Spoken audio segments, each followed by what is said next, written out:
पाकिस्तान ने अमेरिका से वफादारी दिखाने के लिए बड़ा दांव खेला है। पाकिस्तान ने अमेरिकी जनरल को अपने सर्वोच्च सैन्य सम्मान निशाने इम्तियाज से नवाजा है। जनरल कुरिल्ला इजराइल की रक्षा करने वाले सेंट्रल कमांड के कमांडर हैं, लेकिन पाकिस्तान को लग रहा है कि अमेरिकी जनरल को सम्मान देकर आतंक पालने वाले पाप से वो मुक्ति पालेगा।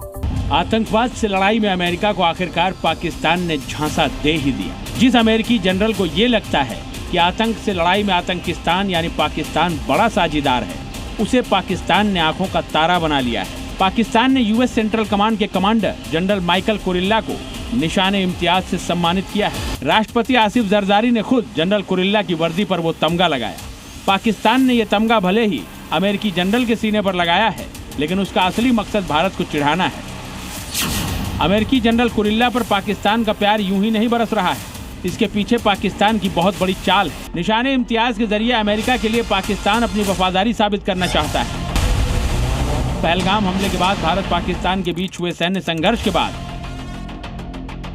पाकिस्तान लगातार अमेरिका की जी हुजूरी में जुटा हुआ था। जनरल मुनीर खुद भी दौड़े दौड़े ट्रंप के घर पर प्राइवेट लंच के लिए पहुंच गए थे। इसका फायदा कितना हुआ ये तो नहीं पता, लेकिन मुल्ला मुनीर के झांसे में जनरल कुरिल्ला जरूर आ गए।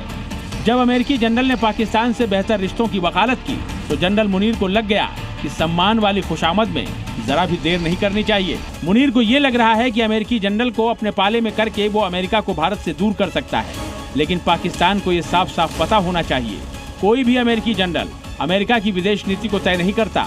आतंकियों को पालने वाला पाकिस्तान डबल गेम में माहिर है, ये अमेरिका भी जानता है। पाकिस्तान का कहना है कि अमेरिकी जनरल को इसलिए सम्मानित किया क्योंकि उन्होंने अमेरिका से रक्षा संबंधों की मजबूती में अहम भूमिका निभाई थी। पाकिस्तान को यह दिव्य ज्ञान 1.5 महीने पहले उस वक्त मिला जब जनरल माइक कुरिल्ला को पाकिस्तान आतंक के खिलाफ जंग में साझेदार बता रहा था। अमेरिकी जनरल को अवार्ड देकर भले ही पाकिस्तान सोच रहा है कि टेररिस्ट स्टेट वाली बदनामी से मुक्ति का रास्ता खुल जाएगा, लेकिन उसे भी पता है कि ये सब कुछ इतना आसान नहीं है। जनरल कुरिल्ला भले ही पाकिस्तान को साझेदार नजर आ रहे हैं, लेकिन भारत पहले ही साफ साफ बता चुका है कि पहलगाम ही नहीं, कई आतंकी हमलों का जिम्मेदार पाकिस्तान है। This is not a conflict between two states per se. This is actually a response to the threat and to the practice of terrorism. So I would urge you to make it, don't think of it as India, Pakistan, think of it as India, Terroristan. You will then appreciate it. Pakistan ने अमेरिकी general को सम्मान देने का कदम ऐसे वक्त में उठाया है जब वो भारी आर्थिक संकट से जूझ रहा है। कर्ज में डूबे पाकिस्तान का भीख का कटोरा भरने के लिए कोई भी देश तैयार नहीं है। आतंकवाद को पालने की वजह से वो पहले से ही FATF का दबाव झेल रहा है और भारत लगातार इस बात पर जोर दे रहा है कि पाकिस्तान को टेरर फंडिंग रोकने में नाकाम रहने की वजह से फिर से FATF की ग्रे लिस्ट में डाल दिया जाए।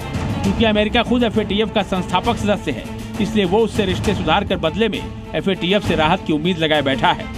पाकिस्तान को ये भी लग रहा है कि अगर अमेरिका का हाथ उसके सिर पर आ गया तो कंगाली से निकलने के लिए आर्थिक मदद मिल जाएगी। अमेरिकी जनरल को सम्मानित करके पाकिस्तान ये भी दिखाना चाहता है कि वो पूरी तरह से चीन पर निर्भर नहीं है। इसलिए पाकिस्तान ने अमेरिका को सिग्नल भेजा है कि भले ही हर कदम पर चीन उसके साथ है, लेकिन वो अमेरिका से अपनी साझेदारी के रणनीतिक मूल्यों को पहचानता है। जनरल मुनीर भले ही अब अमेरिकी जनरल के साथ नजदीकियां बढ़ाकर खुद को पाकिस्तानियों की नजर में हीरो साबित कर लें, लेकिन निशाने इम्तियाज सही निशाने पर लगा या नहीं ये तभी साफ होगा जब पाकिस्तान को अमेरिका की ओर से कोई मदद या राहत मिले। लेकिन इससे भारत के रुख में कोई अंतर नहीं आने वाला है। भारत ने साफ बता दिया है कि ऑपरेशन सिंदूर जारी है और अगर पाकिस्तान ने फिर से आतंकी हमले की हिमाकत की तो खामियाजा सिर्फ मसूद अजहर या हाफिज सईद ही नहीं भुगतेगा, मुनीर की सेना को भी भुगतना होगा। ब्यूरो रिपोर्ट, जी मीडिया। जी न्यूज़।